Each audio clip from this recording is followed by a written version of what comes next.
Welcome into an NFL Week 15 recap edition of the RotoWire Fantasy Football Podcast. I'm Nick Whalen. I'm joined today by Adam Thompson from Bookies.com.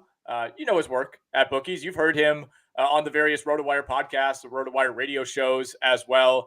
Adam, I appreciate you stepping in for Jeff Erickson. He's getting a little early holiday action this week. Hope Jeff enjoys his time off, spending time with the family over the next couple of days. But really appreciate you stopping by, Adam, and looking forward to diving in on Week 15. Yeah, looking forward to it. I had 4 fantasy teams in the playoffs. All right. This week, a couple earned first-round buys, but had 3 teams in action. One of them did very well. One of them did not do so well, and the other one is TBD after tonight. Yeah. I had mixed results as well. My decision to start Deontay Foreman out of desperation in one league, that did not pay off. That is negative 0.6 points for me right now in ESPN scoring. My decision to start Evan Ingram over Trey McBride, also not looking fantastic after last night. I would say I'm looking forward to breaking down Ravens, Jags. You know I'm not. There's a reason I'm wearing my Wisconsin Timber Rattlers hat, and usually I bring out the Jags hat. After 3 straight losses for Jacksonville, I can't quite get there. Yeah, and now concussion protocol for Trevor Lawrence. You don't need that, and he's a durable, healthy guy. He's going to do what he can to fake his way, even if he doesn't know his own name. He's going to try to get out there in a huge season. But not surprisingly, my team that did not get it done in the playoffs was led by Dak Prescott and Bijan Robinson. So Bust City, Dak fantasy postseason is very similar to Dak real life postseason. Doesn't show up when you need him. All right, so I want to backtrack and we'll talk a little bit about Raiders Chargers on Thursday. I mean, I know it's been like over half a week at this point. There's not a whole lot to say from that one, but we'll start there. We'll talk about the Saturday games, then we'll go game by game on Sunday.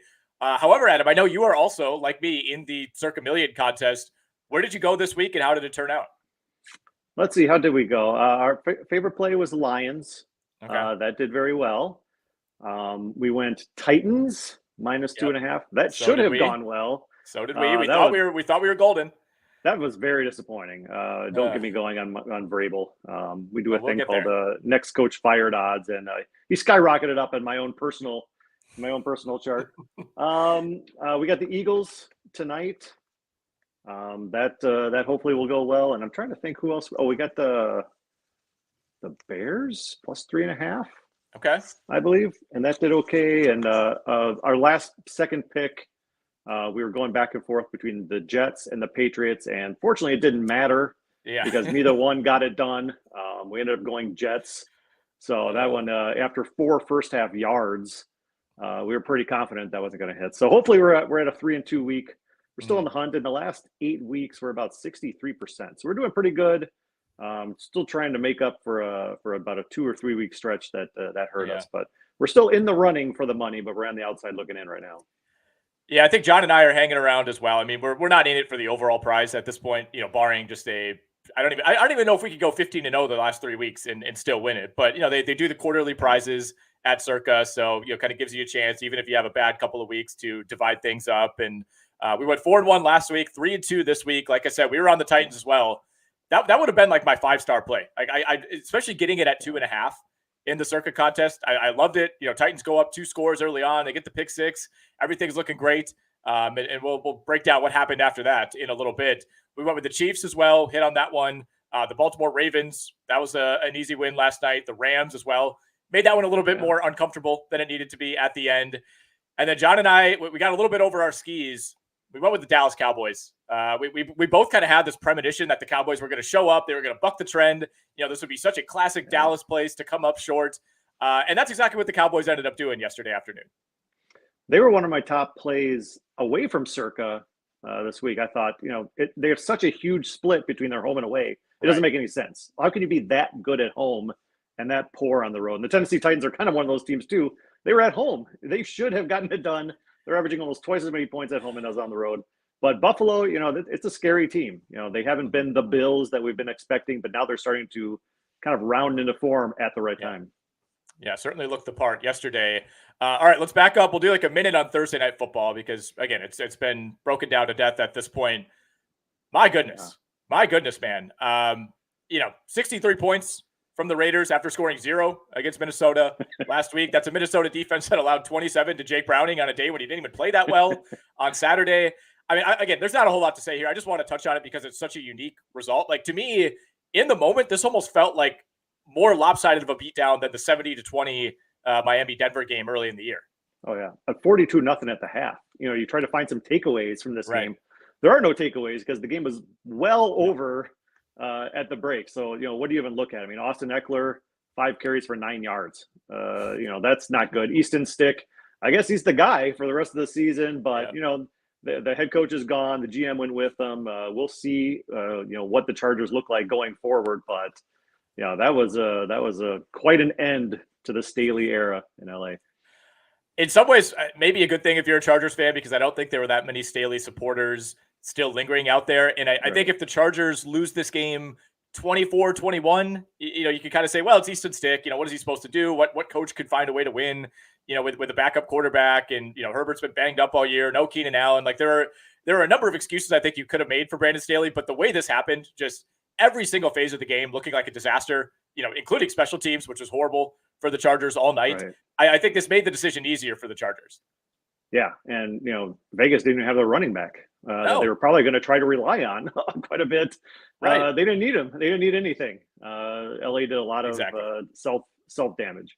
Right. And that's the thing. It's one thing if you're going up against the 49ers with no Keenan Allen and no Justin Herbert and you get smacked by 40, you're like, yeah, I can see why that happened. But this was a toss-up game, right? I mean, the Raiders are just as banged up. They're in the same situation with their backup quarterback, without Josh Jacobs, even Devontae Adams. We didn't know if he was going to play until Thursday morning. So I think to get this result, maybe it's a net win overall for the Chargers, but we'll agree to move on from this one. We'll spare any Chargers fans listening live. I'm sure you don't want to hear any more talk about this. Burn the tape. Burn the tape. Yeah, this is an absolute burn the tape situation. Let's go to Saturday. Vikings-Bengals. This is a game I was on the Bengals. I didn't push quite hard enough to use them in Circa.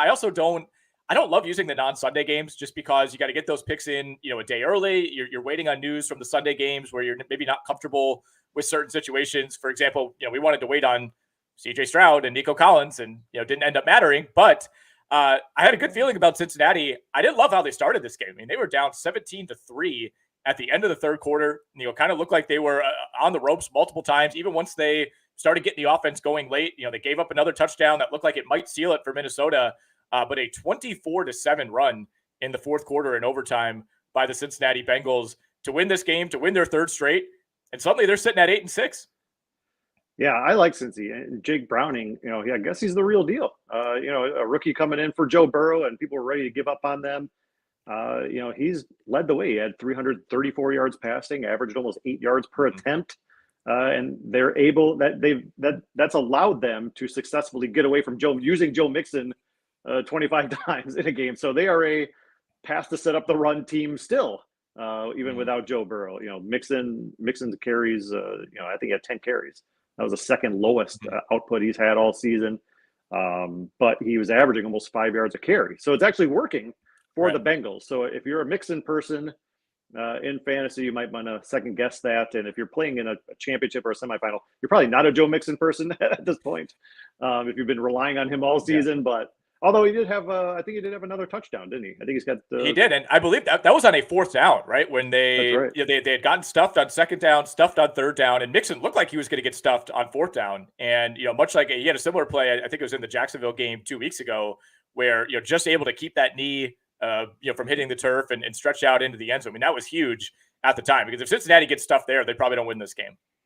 Yeah. Mixon actually has 3 touchdowns in the last 3 games. Yeah. So they're kudos to the coaching staff. They've kind of just kept hitting the ground running, and the AFC North is so much fun to watch, and all these teams are good. And Minnesota, Nick Mullins, he wasn't terrible. And Ty Chandler suddenly looks like he can be the guy. It's at least for another week while Madison's out. So I don't think they're in a terrible spot. You needed to win that game. It didn't happen. But they'll have other opportunities. And it seems like even with Justin Jefferson back, Jordan Addison was still part of the offense. So that was good to see for those guys. Yeah, a couple big plays for Jordan Addison. He goes 6 for 111. Jefferson 7 for 84. I think he'll take that given the circumstances. He had a game high 10 targets. Huge game for Ty Chandler, who looked fantastic early on. I mean, that's part of the reason that Minnesota was able to build a multi-score lead, and then kind of felt like they got away from him. They had those back-to-back third, fourth, and shorts where they ran a tush push for some reason with, like a 170-pound, Brandon Powell, as the guy pushing Nick Mullins, who got zero push, fumbled the snap, was kind of holding the ball behind him instead of trying to reach forward. Mullins did play okay. Like, if you just tuned in after halftime, you would think, oh boy, Nick Mullins looks like a disaster, right? I mean, he had that bizarre, pick where he kind of threw it right into a defensive tackle who was on the ground. Even I think it was BJ Hill for Cincy even said, like, yeah, I have no idea why he threw that ball. I mean, that was in like the Desmond Ridder category of comedic interceptions, but 26 of 33 for 303 on a defense that had started to play better over the last couple of weeks. I mean, got away with some throws. Even one of the touchdowns probably should have been picked off. I mean, he could have had 4 or 5 interceptions in this game, but Minnesota's already come out and said that they expect to start Nick Mullins again in Week 16. Yeah, I mean, the ceiling's clearly higher with Mullins than it would be with Josh Dobbs. Yeah. He can get it downfield. Dobbs had his fair share of, quirky blunders. And apparently Mullins just kind of picked up where he left off on there, but there's also more upside with Nick Mullins. Quirky blunders is a perfect way to put the end of the Josh Dobbs era. Last thing I'll say on this one, then we'll move on. Ja'Marr Chase, obviously we're monitoring him injury-wise. Played well, 4 for 64 before exiting. Saw him, in the fourth quarter. They're calling him day-to-day AC joint sprain. I mean, he had that shoulder. You couldn't really tell. He kind of had it under a sweatshirt. Maybe he had a sling or a brace or some ice on it. But, we'll see. I mean, they haven't ruled him out yet for Week 16, but that's going to be a situation to monitor. They are at the Pittsburgh Steelers. And then T. Higgins. I mean, yardage-wise, 4 for 61. It's not an explosive game by any means, but for a guy who struggled to have explosive games this season and struggled to stay healthy, I mean, huge play. One of the more impressive touchdown catches, to kind of reach around, reverse pivot, and extend that ball over the pylon. That was massive. And, had another long one called back. So this could have been an even bigger day for T. Higgins. Yeah, I mean, you obviously don't want to lose Chase at all, especially you're fighting for your playoff lives here. But they have a lot of other receivers available. They have 2 very starter caliber receivers. None of them are Ja'Marr Chase, in my opinion. But it's not the end of the world if he has to miss a game to get right for the final few games. All right, let's get to Steelers-Colts. Oh boy, not a lot to say about this one. We avoided it in Circa. I kind of thought this might be a classic Mike Tomlin game, right? Where, Steelers look terrible. Everybody's ready to write him off. And this is where Mike Tomlin just finds a way to pull out one of these games. And the Steelers led this game 13-0 early on. If you were a Steelers backer, this looked like it was moving in your direction. Colts really couldn't do anything early in the game. Zach Moss leaves with an arm injury. All of a sudden you're down to Trey Sermon and Tyler Goodson as your running backs. Turned out both of those guys were pretty effective. 28 carries between Sermon and Goodson for over 150 yards. Indy finishes this game on a 30-0 run. And Gardner Minshew looked great. And I was ready to write them off. I was in the same boat. I didn't pick a side, but if I did, it was going to be the Steelers. All my things pointed Pittsburgh. Thought Minshew banged up, and the Minshew magic was just kind of starting to fade. Zach Moss, was banged up too, and he didn't even finish the game.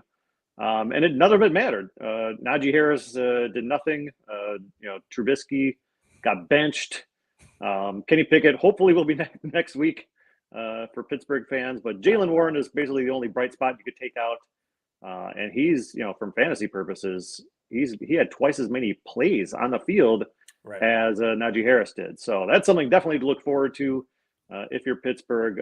Otherwise, huge disappointing game. And I don't know if Mike Tomlin's on the hot seat yet. I think he's earned a little bit of a leash from his long tenure of success. But boy, there's a lot of things not to like about how the Steelers are kind of going about this season. Yeah, early on they were moving the ball. Deontay Johnson got in the end zone, somebody who we've kind of been waiting to make an impact since he came back from injury. But just yet another game where you're just so underwhelmed. And I always go back to, they said this before the season. They said it when Kenny Pickett got hurt. Mike Tomlin comes out and says, hey, we don't really feel like there's any drop-off going from Kenny Pickett to Mitch Trubisky. There's a drop-off, man. And I'm not even a big Kenny Pickett guy, but Mitch Trubisky is just, there's something just so uninspiring about watching him. Like you just have no hope that, there's any kind of, like Gardner Minshew's not a great quarterback. He played well. He had 3 touchdowns. He avoided, the killer turnovers this week. And that's always the key for the Colts. He brings like a fun variance. Like even when he's not playing well, you kind of see, you're like, all right, I like what this guy's doing. He's taking shots. He's willing to take the chances necessary when you're a little bit overmatched. with Trubisky, you just don't even feel that way, man. It's just balls are sailing all over the place. He had 2 picks. I mean, both of them were bad. I feel bad for George Pickett, too. It feels like every game we get that shot of him on the sidelines just seething. Like, why am I stuck here? And he has reason to. Trubisky, at the start of the season, you thought, okay, if Pickett doesn't work out, the Steelers have one of the top backup plans. And Mason Rudolph was there, too. Like, they have a good quarterback room.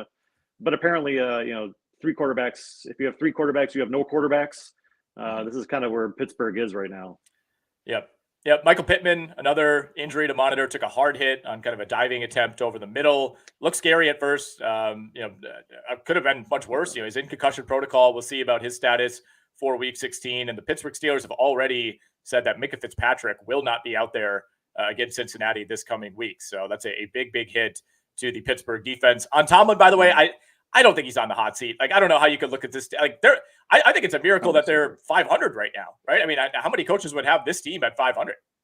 Right. I mean, Kenny Pickett, certainly, no consistency that you can rely on from your offensive end. And Najee Harris, who I drafted in a lot of leagues a couple of years ago, is not what I was hoping for. And Watt's missed some time. Fitzpatrick, aforementioned, he's missed some time. Other guys, and they're in the toughest division, maybe in football.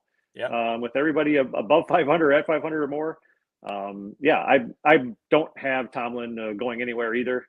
But Jonathan Taylor should be back for the Colts. So that's a plus. Hopefully he'll be back, especially if Zach Moss can't go. Right. You can slide Taylor right in. Colts are at the Falcons and then home for the Raiders and the Texans to finish out their regular season schedule.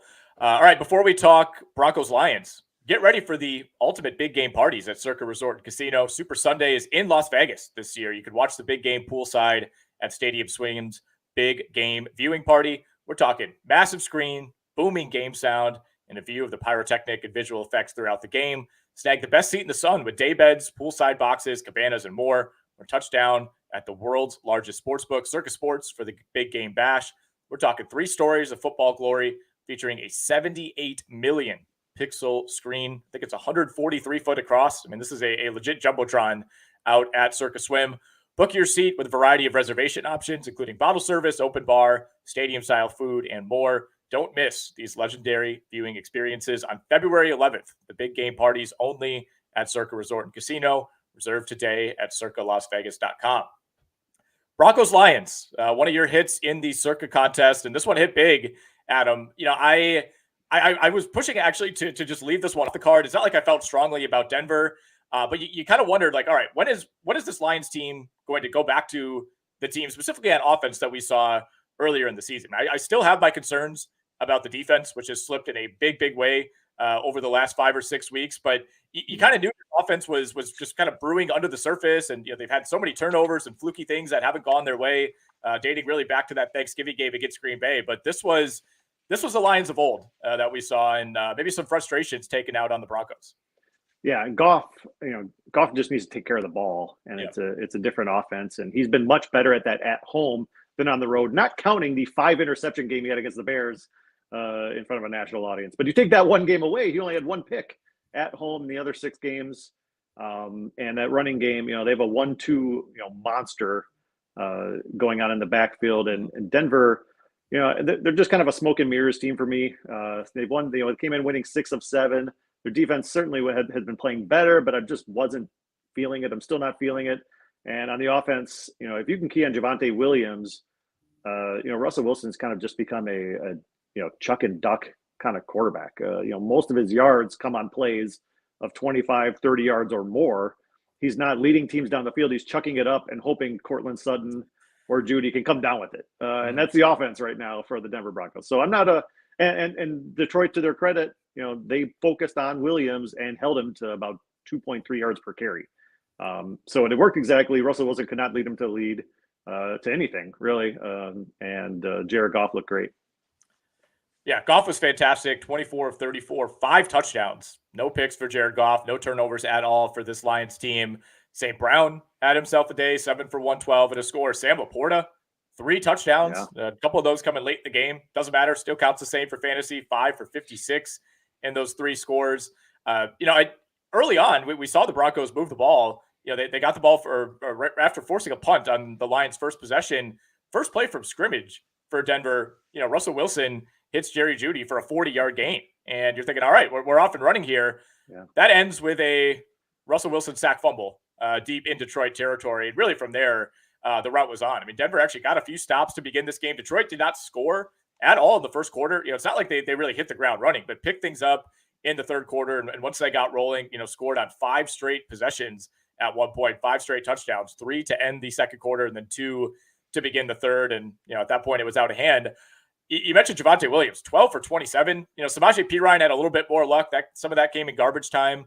I thought this would be a good spot for Javonte Williams and for this Denver rushing attack, partially because, Detroit is hemorrhage yards on the ground. 183 to Chicago, over 100 to a bad Green Bay rushing offense. New Orleans over 100. Chicago again, almost 150 last week. And, Denver now looks like the outlier since the bye week for Detroit. I mean, this defense has struggled and just didn't really show through at all.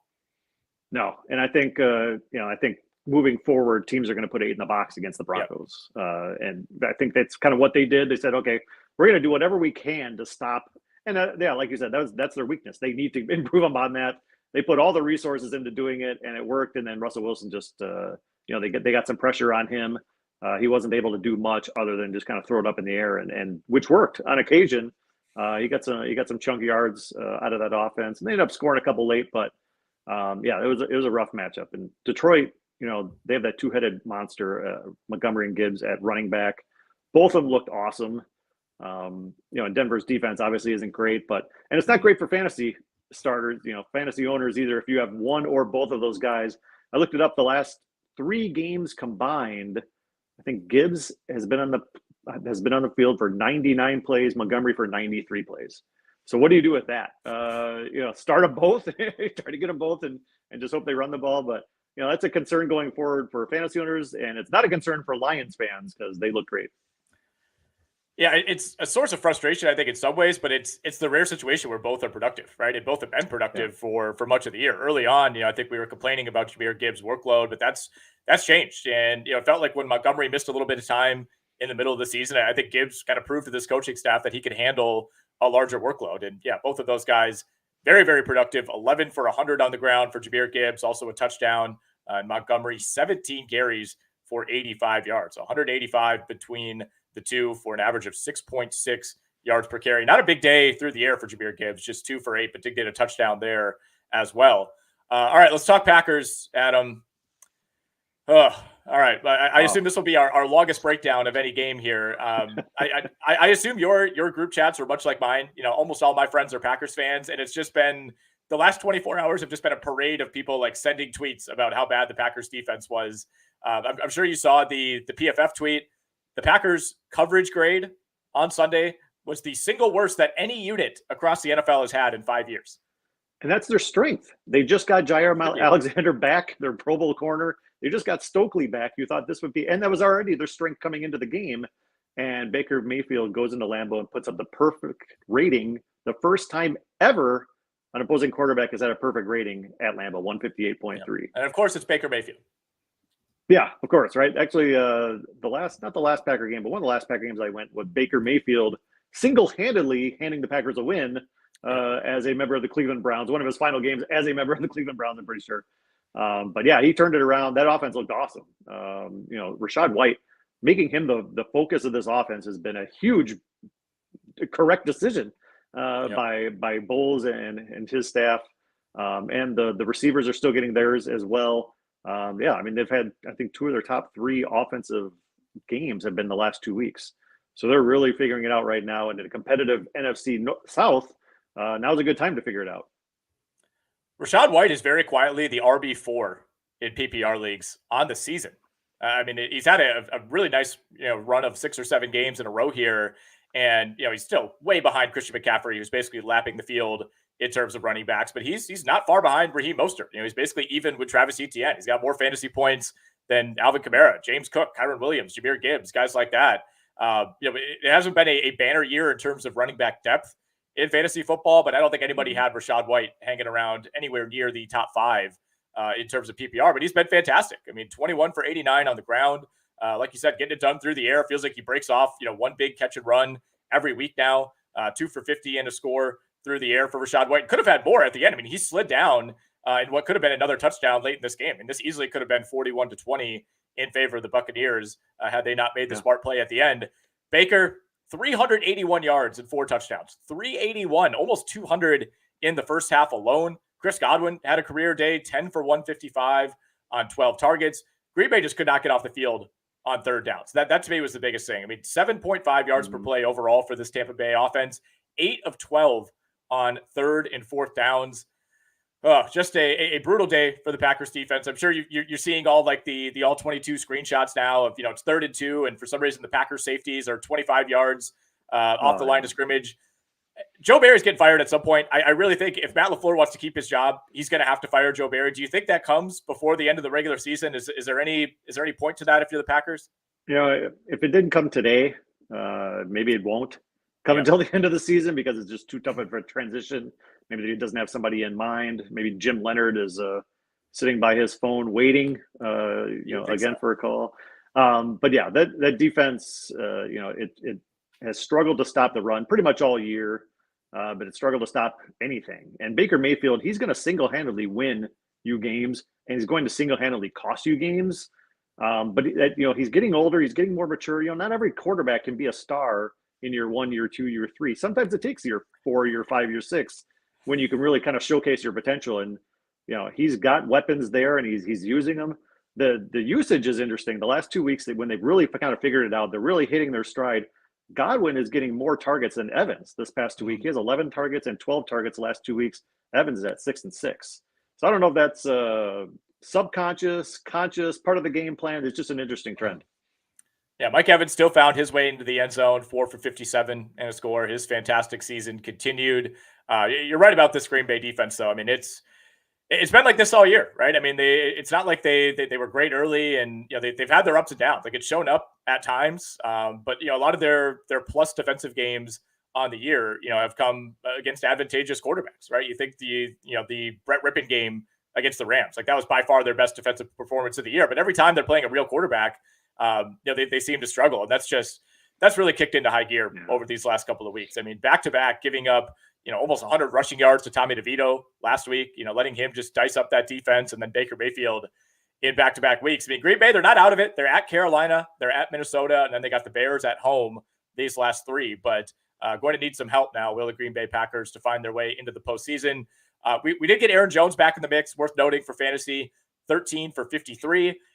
Did feel to me, as usual, Adam, that this team pounded Aaron Jones early, and then you're watching this game, kind of going through that thought process of why is Aaron Jones not touching the ball? Why does it feel like we've gone 3 series in a row where Aaron Jones is barely involved? Yeah, and that's kind of a trend. That's kind of a troubling trend that the Packers seem to do. They go really heavy on the run, and then they just kind of forget about it. At some point, they get behind. They just start throwing it a little too much. And we saw it again. Aaron Jones looked great. He looked healthy. No A.J. Dillon, and we'll see moving forward if he's going to be back. But no Christian Watson either. And Jaron Reed got hurt. I think he'll be fine. It sounds like, but it's a banged up unit. They were missing their top offensive tackle again for the whole season. The top wide receiver, the top running back's been missing. Quay Walker missed some games. Their top linebacker, top D back. I mean, they're a complete disaster. Their strength and conditioning coach maybe should go the same day as the defensive coordinator because it's been a mess in Green Bay. Well, everybody's banged up, but it feels like the Packers, it's been more impactful injuries. It's like your key players at every position feel like the ones that are down due to injury. It's like they're not necessarily losing depth, they're losing premier talent every single week. And the Jair Alexander situation, I don't know what's going on. I mean, there's a tweet pregame that he was nowhere to be seen. Every other player who is on IR or injured or inactive, they're at least on the sideline. They're kind of walking around during warmups. They're out there supporting their team. Jair Alexander, nowhere to be found. So I still have yet to see really anything definitive as to what's going on there. Yeah, they show him in the locker room, but the week leading up to a game, and he seems healthy. He's braggadocious. He's confident. He's ready to rock, and then he's inactive on Sunday. So there's something more to it. I don't know, but it's a bizarre situation that needs to get fixed. Before we talk Bears-Browns, we got a message from our friends over at Odds Are. Are you ready to revolutionize your sports betting approach? Begin with a 2-week free trial at oddsr.com, where cutting-edge AI technology sharpens your edge in the betting game. Benefit from our proven 2-year track record, boasting a 60% accuracy rate, and an impressive 10% ROI. The odds are AI meticulously sifts through extensive data to reveal high value, green value plays, guiding you towards smarter betting decisions. And it's not just about the numbers. The Odds Are app is exceptionally user-friendly, and it's crafted to be your go-to betting advisor right at your fingertips. Jumpstart your journey to betting smarter and more successfully. Simply visit the iOS or the Google Play Store, download the Odds Are app, and step into a world of confident betting. Your path to a more strategic betting experience starts with our 2-week free trial. Download today, where smart technology triumphs over luck. Again, that's the Odds Are app, ODDSR, just the letter R, Odds Are. All right, Bears-Browns. This is one that we avoided in the Circa contest, Adam, but I was pretty highly leveraged in the Chicago Bears in some of my other betting interests. And look, I know what I'm getting myself into when I'm betting the Chicago Bears to win a game outright. That's really what I had going. Bears money line. My pick'em league went really big on Chicago this week. I feel like the Bears were the better team for 2.5 quarters, 3 quarters. To me, there was a key fourth down. The Bears had generated some turnovers. Joe Flacco, really for the third week in a row, he's had a lot of ups. He's also throwing some Joe Flacco picks. We saw him kind of throw the Jags back into that game last week. Bears were up 2 scores early in the fourth quarter. They had a 4th and 1 at the Cleveland 33-yard line, opted not to take the long field goal. They run what I thought was actually a pretty well-schemed play. You got Justin Fields running to the outside, and almost always Justin Fields finds a way to outpace that defender, get to the edge, stretch that ball out, get the first down. The defender just barely got enough of Justin Fields' feet, tripped him up, and he ends up kind of face planting like 2 inches before the first down marker. And really from there, once the Bears didn't get that, you knew the door was open. Yeah, and Flacco, he's speaking of chucking and ducking.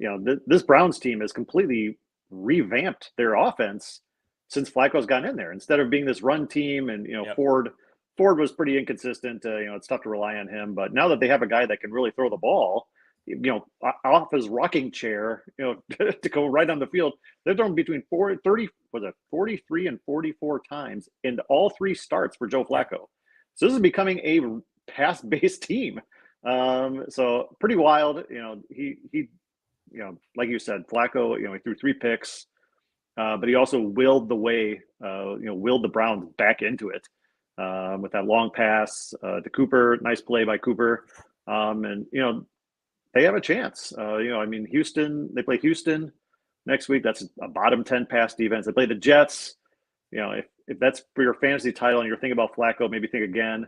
And then they play the Bengals in the last week. That's going to be a heck of a game. They're a bottom pass defense too. So yeah, I like what I'm seeing with Flacco. Is it sustainable?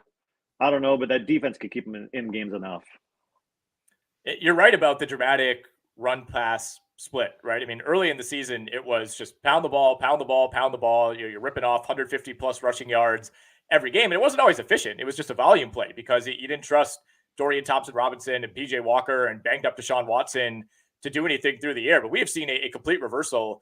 And, Cleveland's turned the ball over 7 times in the last 3 games with Joe Flacco.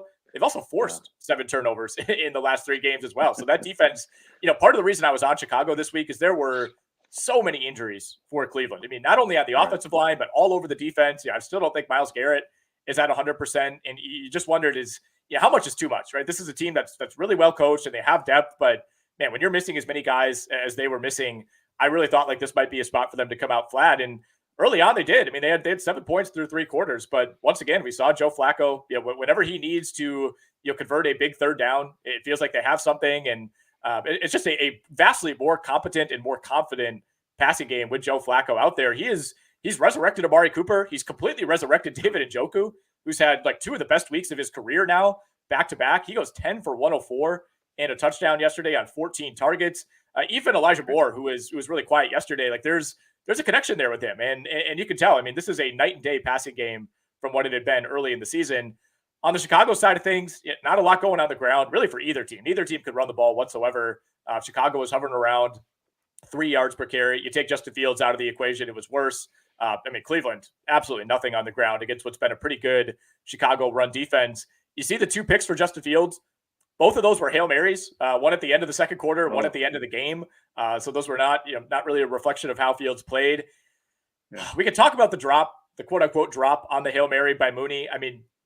obviously you'd like to say you should make that catch. And it's kind of a scramble, weird situation like that. I think it's a lot harder than it looks. But ex-Packer Robert Tonyan with maybe the drop of the year on what would have been a long touchdown early on. Yeah, they had opportunities in the pass game. Fields' stats were not good. 18 of 40 was his passing. 2 picks. DJ Moore, that's tough. The Hail Mary, there's 10 people in there smashing into each other. The ball just kind of falls into his lap, but that's a tough play to make. But, when you have no run support, Herbert and Foreman combined for 12 carries for 2 yards. Yeah. And Justin Fields, I think, has proved that he can't be a guy that if you need him to throw 40 times a game, it's going to work out. So it didn't work out. It very well could have, but Cleveland's defense is obviously very good, and they found a game plan for that offense. Yeah, Chicago 4 of 20 attempting to convert 3rd and 4th downs in this game, which is really what it came down to for the Bears. They were moving the ball, but they really couldn't move the chains. Texans-Titans. Yeah. Oh boy. You and I were not alone. I know taking the Titans here at 2.5 was one of the most popular picks of the week in the Circa contest, and I felt great about this, man. I would have rather seen Davis Mills than Case Keenum, but Case Keenum provided a lot of the same variance that you see for Mills. Made some throws, probably should have been picked off 2 or 3 more times than he was, and only ended up with 1 pick. But I mean, Tennessee had 2, late in the 4th quarter alone that probably should have been intercepted.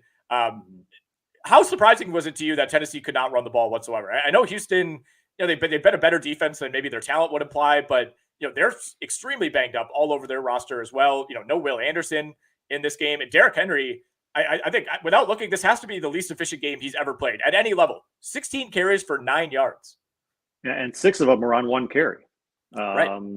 That's his 3rd game this season with 25 yards or less. Yeah. And all those other games were on the road. His previous low at home was 76 yards. So does that mean, was it an outlier, or is this kind of the beginning of the end of the Derrick Henry era? Running backs, he's taken a pounding, obviously. He's led the league in, rushing attempts, rushing yards multiple times. And Houston has an okay D, but Will Anderson wasn't in there. But give them credit. They made him stop. They stopped him in his tracks.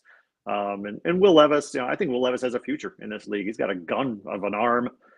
His decision making is still hit or miss. He had some, near picks that should have been picked. He had some catches that shouldn't have been caught.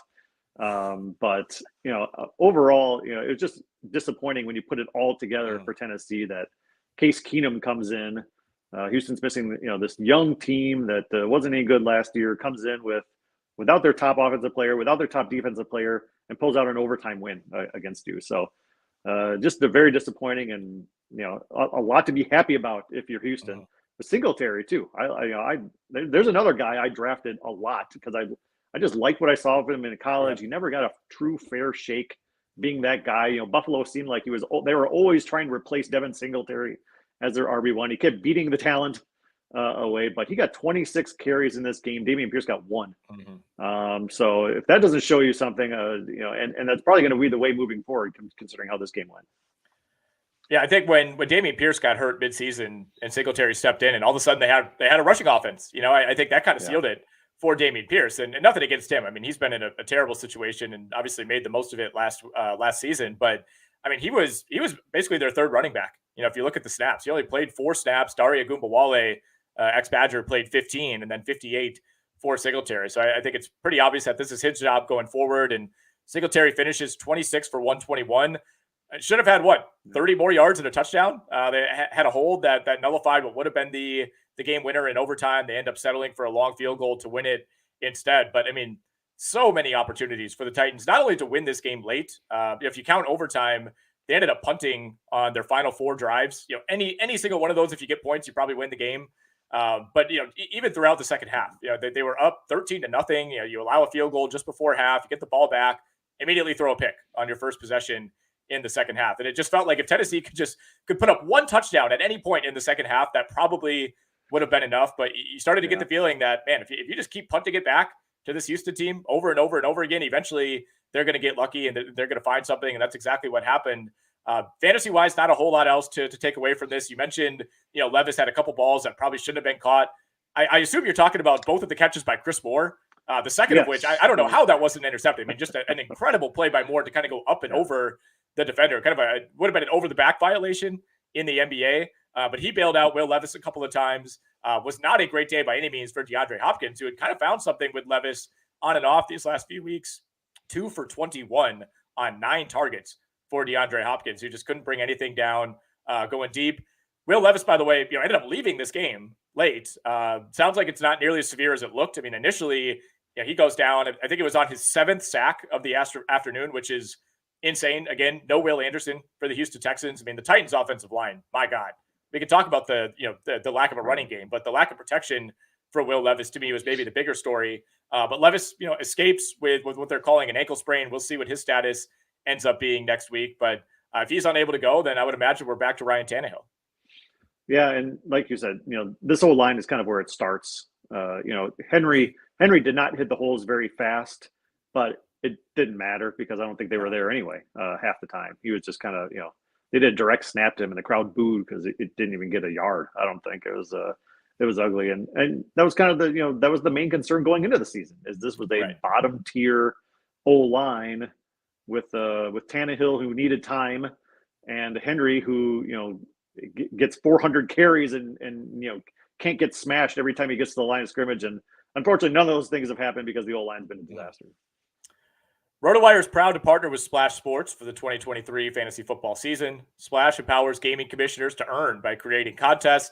Commissioners can set up contests, add their style, and enjoy the evolving Splash Sports platform for customized preferences. From daily to season-long contests, Splash Sports caters to various playing styles like DFS, Pick'em, and traditional Survivor. And unlike traditional books, Splash Sports pits you against friends and family, not the house. Splash goes beyond betting, a space where friends can connect, strategize, and share in the excitement of sports. RotoWire will be running weekly DFS tiers contests on Splash Sports all season. Can you beat the RotoWire experts? Go to rotowire.com/splash to enter today. Jets Dolphins. Don't have a lot of notes on this one, believe it or not, Adam. What I have written down is, my God, Jets. And then my only other note is Trevor Siemian threw 2 of the funniest picks that we've seen all year. That's about all I got. Well, I have down Jets 4 yards in the first half.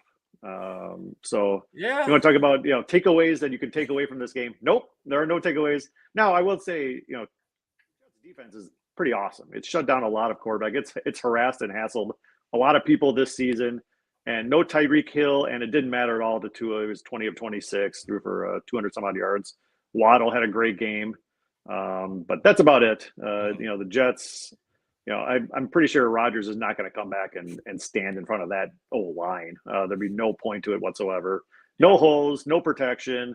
Zach Wilson, took another hard. He's done again.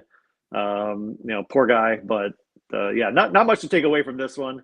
Move on it's move on time for both teams. I think the Jets are done, and the Dolphins are trying to get that 1 seed. Yeah, I mean, it's a nice bounce back for Miami. We should give them credit, right? But no Tyreek Hill, the way they blew that game last week against Tennessee, I think some doubt really started to creep in. We saw this number, move and move and move in favor of the Jets. I know a lot of people were on New York to at least cover this game. And, I think some people maybe got sucked into Zach Wilson playing well last week and thinking, maybe he's finally found something. This is how it goes every time that Zach Wilson shows any glimmer of hope. This is exactly what happens the following week. I mean, he didn't even make it through this game. He was out at halftime, 4 of 11 for 26 yards against a defense that was hemorrhaging yards last week to Will Levis. So I had my doubts about Miami as well. Once you get the news that Tyreek Hill was ruled out yesterday morning, you're like, all right, well, this could be at least interesting, right? We saw this offense completely struggle when Tyreek was out of the game last week. But, this to me was, it feels like kind of just a throwaway win over a bad team in the Jets. But I actually feel like Miami sent somewhat of a message here that, hey, we can actually move the ball without Tyreek Hill. Yeah, because the Jets have been successful with no offense before. This defense has single-handedly delivered a few wins, but that wasn't happening today. They did a really good job. And Zach Wilson, it's like that the girl who keeps bringing back the old boyfriend. Oh, he's changed. He's not the same guy he was before. He's matured. Nope. Then 1 week later, nope. He is actually who we thought he was. So time to move on. Time to move on from every era. The Simeon era, the Wilson era, just blow it all up and start next year again with Rodgers. Yeah, Zach Wilson did leave with a concussion for what it's worth. I mean, I think he might have been benched anyway. He is in concussion protocol, so we will see what who his starts? status Who ends up starts being. for the Jets next year? Like, what do you even, or next week? What do you even do? I mean, Simeon? it's got to be Simeon, right? I Boyle? think you're just. I mean, Brett Rippon is on the roster as well. That would be your other option. And I think if you're the Jets at this point, you are any hope of Rodgers coming back or somehow sneaking out a wild card spot. I mean, that's gone. So I think you're better off finding ways to lose as many of these last three as you can. They are home for the Commanders, at the Browns, and then at the New England Patriots in Week 18, which that'll be a fun bad game. I'm looking forward to watching that. Speaking of the Patriots, they were home for the Kansas City Chiefs this week, end up losing 27-17. Chiefs get the cover. It was a convincing win for Kansas City. Maybe not quite as convincing as you'd like. If you're a Chiefs fan, it was good to see Clyde Edwards-Helaire making an impact. I mean, had one of the more like improbable touchdown catches that I can remember. Like I didn't really know he could get up like that, especially since it seems like he's on like the Mike Tolbert workout plan these last couple of years. But no Isaiah Pacheco for the Chiefs, and we saw Jerick McKinnon find his way into the end zone as well. Edwards-Helaire 4 for 64 in that touchdown through the air, 13 for 37 on the ground. Nobody can really run on New England. That's the one thing they do have in their back pocket as a positive this year. So I don't put too much stock into a poor rushing day for the Kansas City Chiefs. What John McKechnie and I discussed last week coming into this was, it's such an obvious, kind of get right spot for the Kansas City Chiefs. And what I was wondering is, like, are the Chiefs capable of that? Like, will they show us that, hey, we're still capable of piling it on a bad team? And, again, this was a convincing win. They easily could have tacked on another score. They actually took a knee on 4th down deep in New England territory with time left, like with the Patriots getting the ball back, which I thought was interesting, rather than just kicking a field goal or even trying to punch it in. So this is a game that Kansas City could have gotten to at least 30 if they wanted to. But at the same time, it's just, some of those mistakes that we've criticized the Chiefs for throughout the year. Kadarius Toney, another perfect pass going right off of his hands, picked off. You could get away with that against New England because they can't move the ball, but I still don't feel like this was a dominant, we're back type of game by the Chiefs.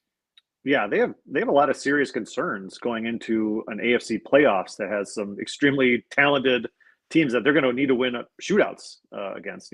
They've had good defenses, but in New England, they've held 3 of the last 4 opponents at 10 points or less. They didn't win those games because the offense is such a disaster, but Kansas City, they proved something. Mahomes over 300 yards, without the Pacheco obviously in there. There's something to take away from them, I think. And as far as New England goes, Ramon Stevenson, they need him back. Zeke is just not the workhorse that he played well last week. This week, 11 carries, 25 yards, so he's kind of back to where it was. One interesting thing is Hunter Henry has really kind of benefited from Bailey Zappi. There he's scoring touchdowns. He had 9 targets today, had 2 touchdowns last week. So he's kind of been the guy that if you're looking from a fantasy, if you're trying to find something in here that you may not be able to find, other than McKinnon scoring, that was nice, but I think Pacheco will kind of take away from that. Hunter Henry, if somebody needs a tight end out there for the stretch run, he might not be a bad choice. And they're playing 2 tight ends a lot in the last couple of weeks. Gesicki's playing. Henry's out there almost 90% of snaps. Farrell Brown is playing almost half the snaps. So they're having, they got a lot of 2 tight end sets. I guess give credit to Belichick. He's trying to figure out something. None of it's working, but at least he's throwing things against the wall to see if they stick. Yeah, and Hunter Henry had another touchdown nullified by a penalty as well. So this could have been, 2 straight multi-TD games for him. So that's a good note there. Travis Kelce looked like he got banged up at one point. Didn't emerge with anything of real concern. There's no injury tag as of right now, but something to keep an eye on. Kind of looked like he got his arm, rolled up on, but again, looks like he escaped anything major.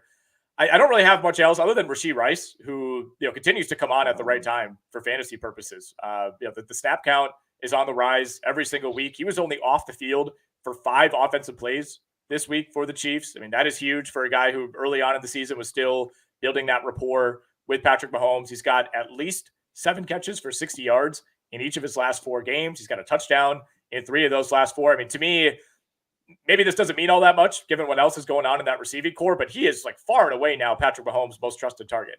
Yeah, and you got to find somebody. You can't rely on your tight end all the time. Eventually they'll figure that out. There needs to be some kind of at least threat on the outside. And yeah, I think Rice, the door has been open for somebody to take it. And I think Rice is the guy who's taking it. Giants-Saints. New Orleans 24, New York Giants 6. Things came back down to earth a little bit for Tommy DeVito and that Giants offense. He ended up leaving the game briefly. We've got a glimpse of Tyrod Taylor as DeVito went back to the locker room, ended up coming back to the game. I actually thought this would be maybe a dangerous spot for New Orleans, a team that we haven't really been able to trust against just about anybody this year. Another team that's super banged up. We found out on Saturday that Chris Olave would not be out there. You start to worry about the amount of weapons, especially for a Giants defense that had started to play better. And, the Giants did a decent job against the run, held Alvin Kamara in check, 16 for 66. Wasn't really a banner day for Jamal Williams. Didn't really see a whole lot of Taysom Hill in the running game or the passing game for that matter. And yet I think you could make a case that Derek Carr played his best game of the season. Yeah. I mean, you miss your security blanket in Olave, and, you still throw 3 touchdowns. Don't throw a pick, which is huge for him. Kamara was his top target, five catches for 44 yards. So that's kind of, instead of the old Kamara, which we've been seeing, now we see the Kamara of old, which I think, which New Orleans kind of went. I thought the Giants would stick. I thought they would stick around in this one. I thought they'd cover at least. Yeah, +6. I actually like that number. It ended up being one of my kind of final ones I didn't take. But Saquon Barkley, 14 yards on the ground. They kind of, started going on the pass, and DeVito made up for it in his own way, rushing the ball. But New Orleans defense just highly inconsistent. I thought they'd be a top unit. They just haven't been quite what I was expecting. But they're turning it around, and they're right there in the hunt for a divisional title. Yeah, they finish out at the Rams, at the Buccaneers, home for the Atlanta Falcons. So, obviously all 3 of those NFC South teams kind of control their own destiny. Now their playoffs have already started, essentially, with those 3 games. If you lose one of them, that's a huge tiebreaker you're dropping. Yeah, Tampa Bay against Jacksonville this week as well. That's a huge game for both of those, and one that I am not looking forward to sweating out on Sunday. Not much else to say here. I mean, the Giants, for fantasy purposes, there's not a lot going on. You just feel bad for Saquon Barkley most weeks. He goes 9 for 14, 2 for 23 through the air. Darren Waller back in the mix, 4 for 40 on 6 targets. That was good to see, but maybe too little too late for those who invested in Darren Waller in fantasy. And then the only other note I have is just kind of interesting wide receiver usage. Obviously Michael Thomas is out. No Chris Olave this week. Hopefully he'll be back in week 16. But there was not really an obvious beneficiary. Lynn Bowden, ex-Kentucky quarterback, ended up leading the Saints in snaps. Rashid Shaheed just behind him. Then A.T. Perry, Keith Kirkwood, Marquez Callaway in the mix as well. But no Saints receiver ended up with more than 5 targets. So, if Chris Olave were to miss another week, I don't know that there's really an obvious pivot at this point. Let's get to Falcons-Panthers. Oh boy. Let's see if we can do this one in like 20 seconds. 9-7 in favor of the Carolina Panthers. And both of their wins this season, Adam, have come in like the exact same fashion, where it's almost funny to watch, where it's like they know they're going to win. They're setting up for what's basically like an old school extra point field goal at the end of this one. And, they're scrambling, they're taking multiple knees, they're running the clock down. And you could just like sense the excitement from Carolina. Like, oh man, we're going to do it. We're going to win this game. Look at us. Yeah. And that's the only way they're going to win games, because there's nobody, I guess their offense, Miles Sanders, I guess he's done. He's no longer part of the plan at all, apparently. Chuba Hubbard, this is his team. He had 22 carries. I think 87. What did Miles Sanders have? Two carries? Yeah, 6 carries for 2 yards. Oh, that's what it was. 6 carries for 2 yards. Yeah. So, and Bryce Young, he didn't make the big mistake, I guess, is what you can give to him. He completed 2/3 of his passes, about 170 or so, 167 yards. That's how they're going to win games, I guess. And on the other side, Bijan Robinson, boy, as a season-long owner of his in multiple leagues, it's just been just a roller coaster of emotions. Give him the ball. 7 carries for 11 yards. That's just not going to get it done. That puts Arthur Smith firmly on the hot seat as far as I'm concerned. They have a lot of talent on this team. And Desmond Ridder, he's another guy that I think will be a good quarterback. But like we've kind of talked about before.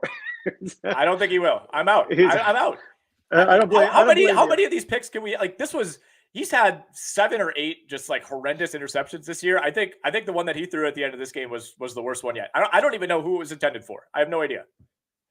And the announcers are the same way. Like who was that to exactly? On the goal line, the ball got thrown to nobody. So just another brutal effort. The bandwagon is definitely lighter for good reason on Desmond Ridder. Yeah, this game played out, I think, exactly like just about anybody expected. You knew it'd be low scoring. I mean, terrible weather, no fans in Carolina. I mean, it was like 20-mile-per-hour winds. It was pouring rain the entire afternoon. Yeah.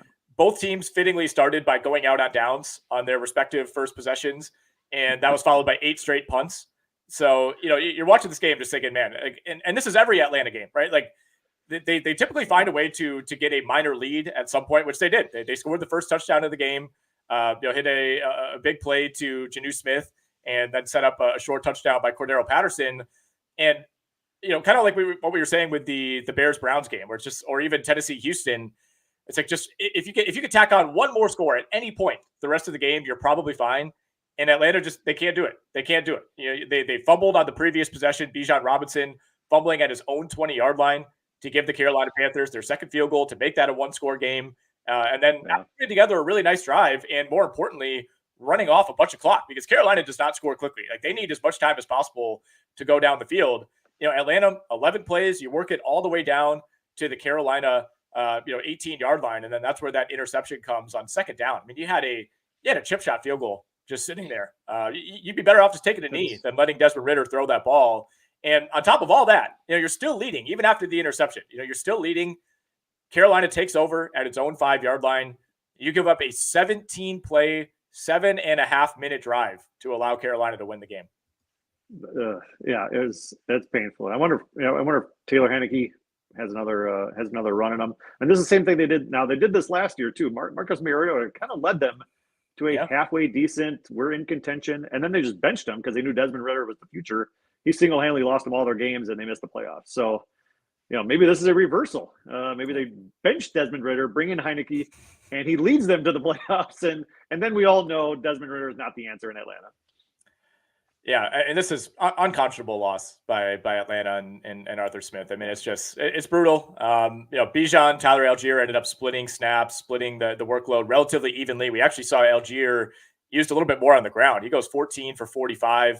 Not a banner day whatsoever for Bijan. On top of the fumble, 7 carries for 11 yards. But in this type of game, I feel like it actually suited Tyler Algier a little bit better. Like, I think he's the back that you want in these sloppy 3 yards in a cloud of dust type of games. Mm-hmm. Yeah, I mean, Bijan was averaging about 16.5 carries a game over the last month. They clearly went a different direction. Even after the fumble, they each had about the same amount of carries. So I don't know if it was held personally against him or anything, but you're right. They definitely went with Tyler down the stretch, or throughout the game, actually. Yeah. Colts, Bears, and Saints are the remaining schedule for the Atlanta Falcons. That Colts game on Christmas Eve will be a big one. Rams 28, Commanders 20. This was a game that was really controlled by the Rams. Got a little bit squirrely late. The Rams were up 20-0. They were up 28-7. Washington tacked on its second touchdown with about 7 minutes left. Quick 3-and-out right after that by the Rams, and then the Commanders put in a touchdown with 1:45 remaining. Rams ended up recovering the onside kick and running it out from there. But to me, a little bit misleading in terms of the final score. I mean, the Rams got whatever they wanted early on. Kyren Williams, he goes 27 for 152 and a touchdown. Big day for Cooper Kupp, 8 for 111 and a score. Puka Nacua got his 5 for 50. Another nice game for Matthew Stafford. Some defensive letdowns at the end, but this Rams team, like they feel like they should be better than 7-7 to me. It feels like they win every week, and yet they're somehow 7-7. Yeah, at the start of the season, I had them pegged as one of the bottom 4 or 5 teams in the NFL. I thought they would be horrible. I thought Matthew Stafford was, he was kind of just banged up all the time, last year. And I thought this is the beginning of the end. They sold their soul to win that Super Bowl, and kudos to them. And now they're going to pay the piper for it. And instead, they've been great. And this Kyren Williams, what a workhorse. I did not see that coming either. Last two games, 25 for 114, and then 27 for 120, 121, 150. He hit a lot of yards. That's right. And a touchdown. So, Sean McVay, kudos to him. He's proving his mettle as well. He already proved it, but he's still proving it. And from a Washington side, this is just dead team walking at this point. I like Sam Howell. I don't, I think he's fine. Obviously, they're missing their running back, which hurts. And the defense, you watch part of the game, and it looks like they're trying. It doesn't look like they've completely given up. It looks like they're still playing for Ron Rivera, but I think deep down, it's just not there anymore. It's over. They're, everybody's done after this year, and Sam Howell got benched. He's still their guy, but yeah, I think this is a really nice win for the Rams. Yeah, got benched after throwing a pick early in the fourth quarter, and that felt like the final straw. I mean, it's not a banner day for Howell before that. 11 for 26, did have one touchdown, and then that pick, and that was it. But in step Jacoby Brissett. He does it every year. Doesn't matter what he's going to. I think his goal is to play for all 32 teams at some point. And it does feel like whenever a team turns to him, like he can at least give you, reasonably average quarterback play. And he was the one that led those final 2 touchdown drives. 8 for 10 for 124 and the 2 scores. So Washington's 4-10 right now. Wild card is off the table. They actually have a pretty tough schedule at the Jets, home for the 49ers, home for the Cowboys the rest of the way. I don't think there's a lot of merit in playing Jacoby Brissett at this point. I don't think they view him as a quarterback of the future there. So I would be surprised if Sam Howell, is on the bench for any of these final 3 games, but you never know. I mean, the Commanders are one of those teams that doesn't always operate rationally. Right. Well, maybe they'll just put him in concussion protocol just to sit him. Very possible. So he doesn't get absolutely destroyed by the next 3 opponents. Throw poor Jacoby Brissett, the greatest, apparently the greatest preparer of a backup quarterback ever. Because you're right. Anywhere he goes, he's ready he's ready for the hook. But yeah, I think that's a tough stretch for Washington, and Howell, at one point was on pace to be sacked more than any quarterback in the history of the NFL in a single season. So maybe just bench him. I don't know. Ron Rivera is not going to be the coach of this team next year. I can't imagine. So maybe he has nothing to lose. Maybe he'll just throw Howell out there anyway for some pride, and he doesn't really care. But their season is done, and the Rams look great. Yeah. Last notes that I have on this game, McLaurin finally got going, 6 for 141 and a touchdown. That had been, kind of one of the sad themes for fantasy this year is that Sam Howell, for most of the season was putting up these big fantasy numbers. They're not winning games, but he's piling up yardage, he's piling up touchdowns, and yet it wasn't funneling to Terry McLaurin whatsoever.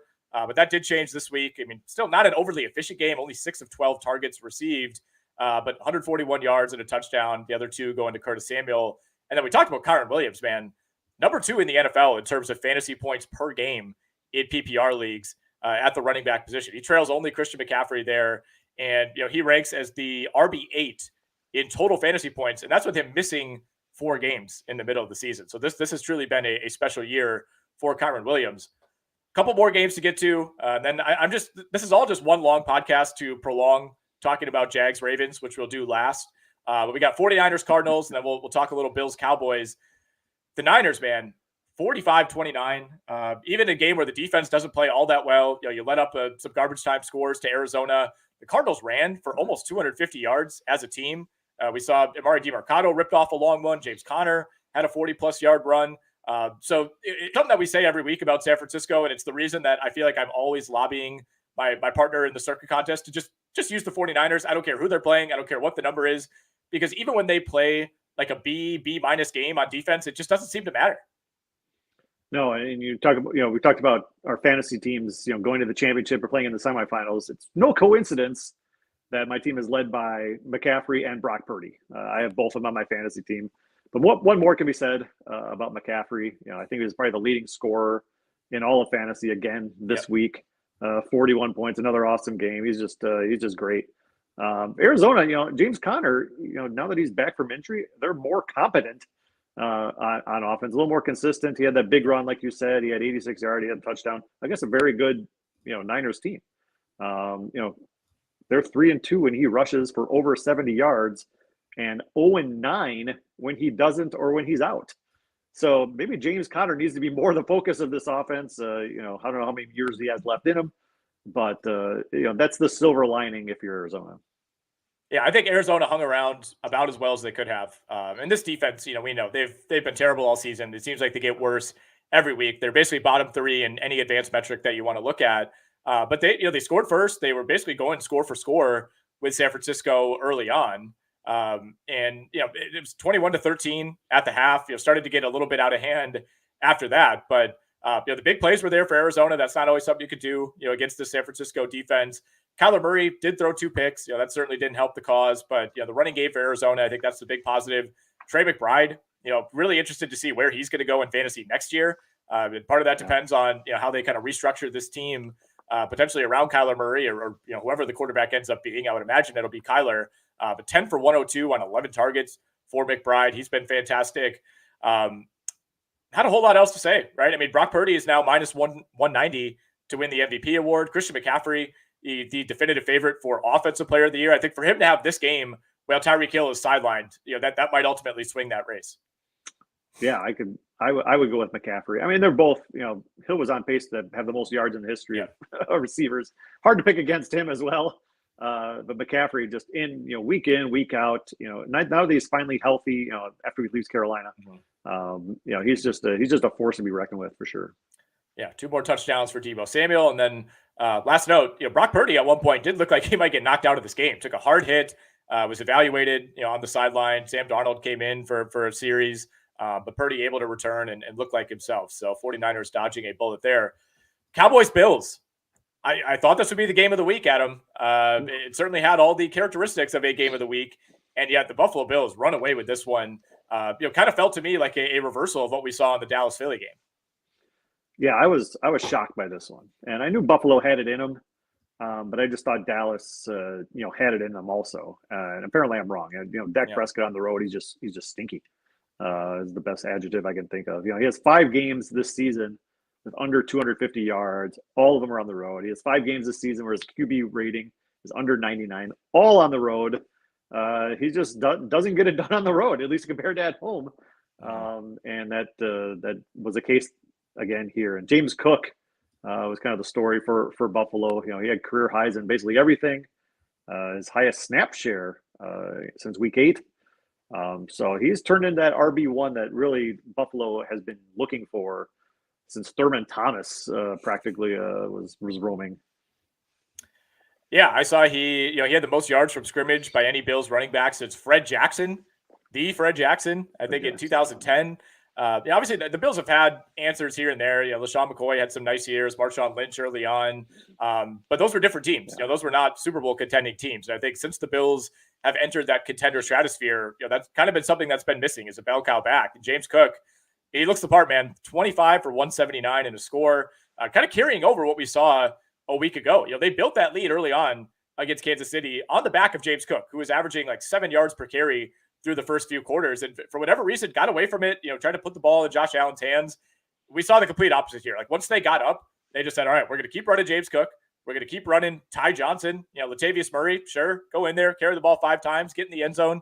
Josh Allen, I mean, I'm with you. I'm not shocked that Buffalo won this game. It kind of felt like, to me, this almost felt like predetermined that for whatever reason, the Bills are going to win this. They're going to be back in the mix. No matter what, we were going to come out of this game either saying the Cowboys are winning the Super Bowl or the Cowboys are frauds. And we could say the same thing about the Buffalo Bills. Now everybody's back on Buffalo. I did not see this being as lopsided as it was. And I thought we'd get a shootout. I think my final score prediction was like 34-31 Bills. Josh Allen threw the ball 15 times. Josh Allen was 7 of 15 for 94 yards. And the Bills beat the Cowboys by 3 touchdowns.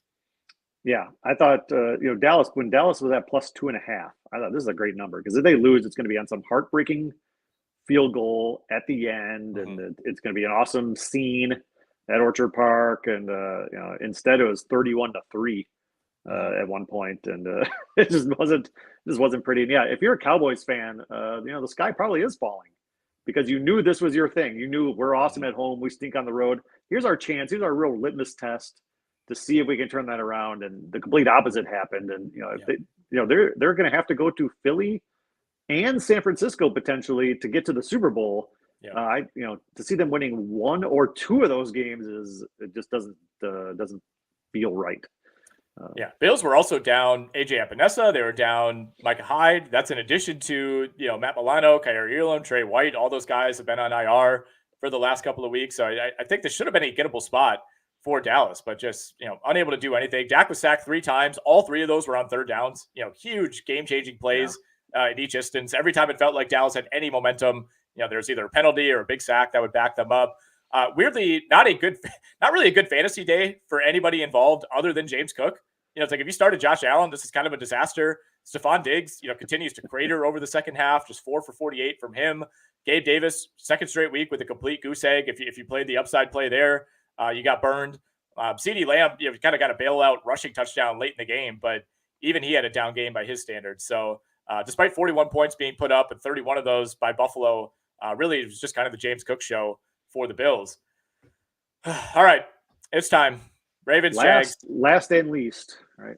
Last and least. I will say, like, I think I'm just so battered right now as a Jags fan that, like, I went in with extremely low expectations. Those expectations were met.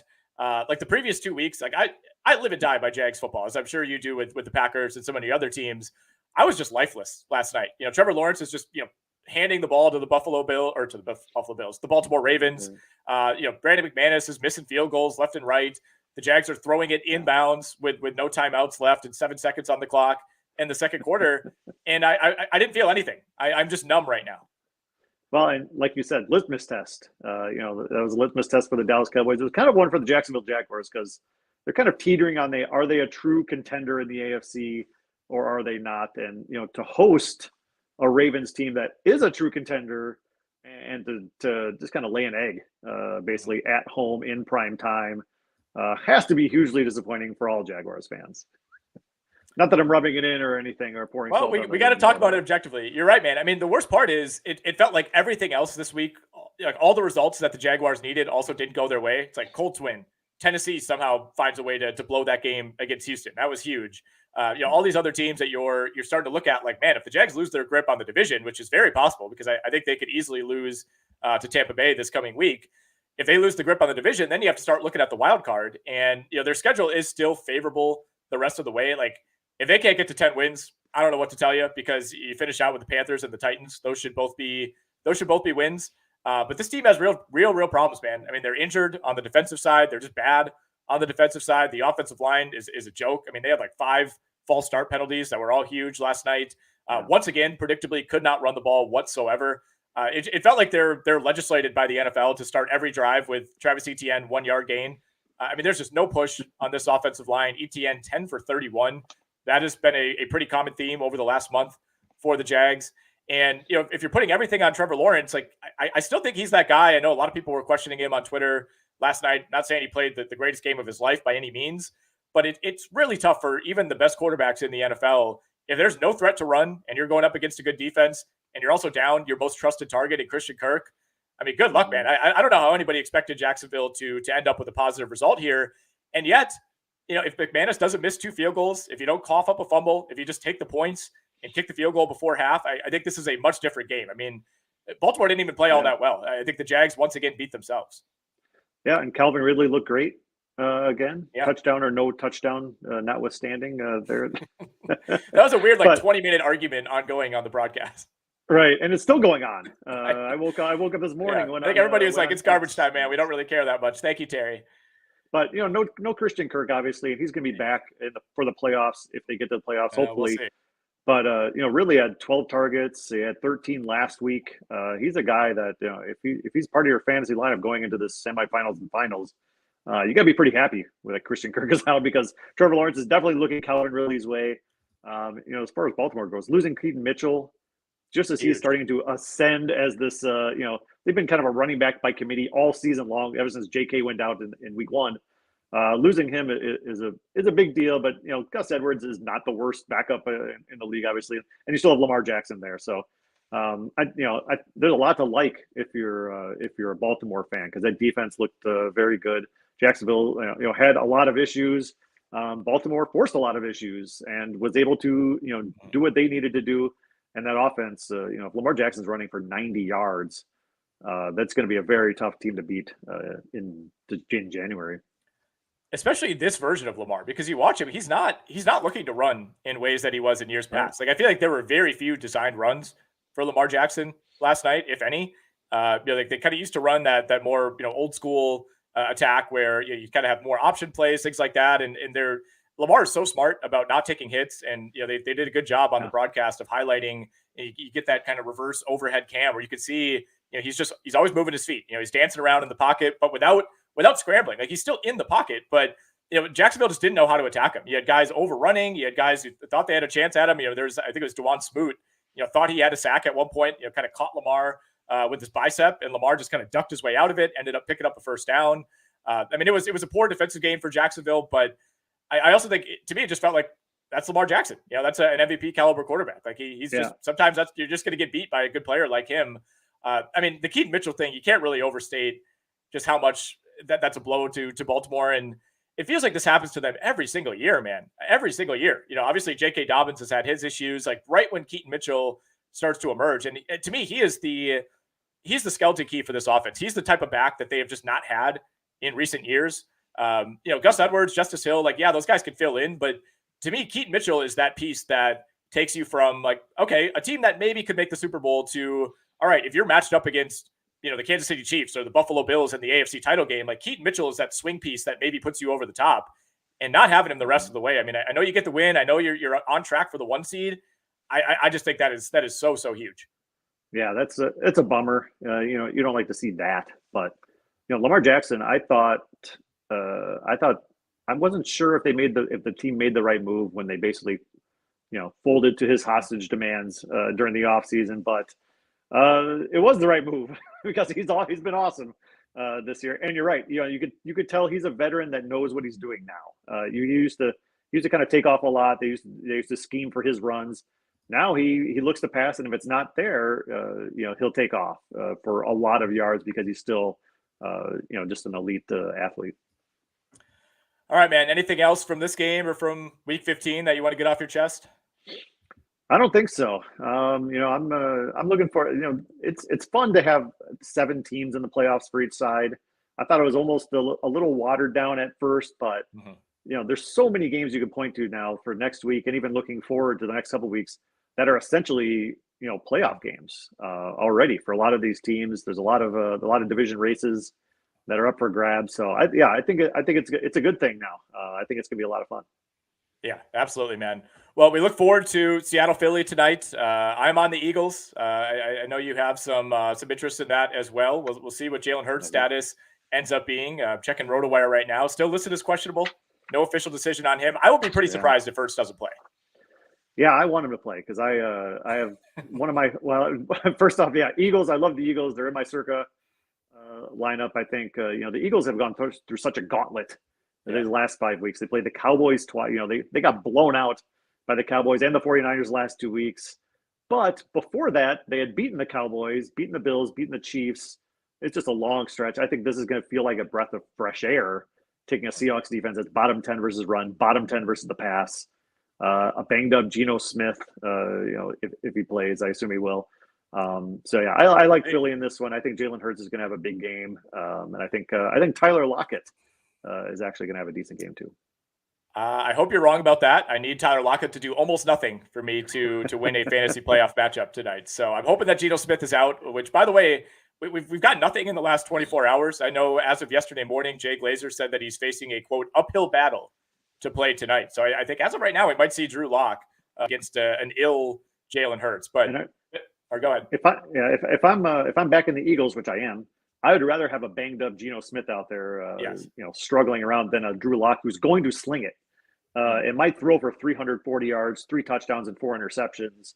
And who knows how that's going to end up for either side. Then I would like DK Metcalf more if you know for a fact Drew Lock's going to be out there because he's a matchup nightmare. He's so inconsistent with Geno Smith under center. But Drew Lock, he's just going to chuck it up there and expect DK to bring it down, which he will. All right, Adam. Appreciate you joining me, man. Filling in for Jeff. I know those are huge shoes to fill, but you nailed it. And looking forward to talking to you on the XM show. Maybe we'll have to have you on later this week. Yeah, sounds good, man. Have a good holiday week, everybody, if I don't talk to you. All right, same to you, brother. Good luck to everybody if you're still hanging around the fantasy playoffs. If you got any interest on the betting side or the fantasy side in this Philly-Seattle game tonight. And we'll be back next week to recap Week 16 already of the NFL season.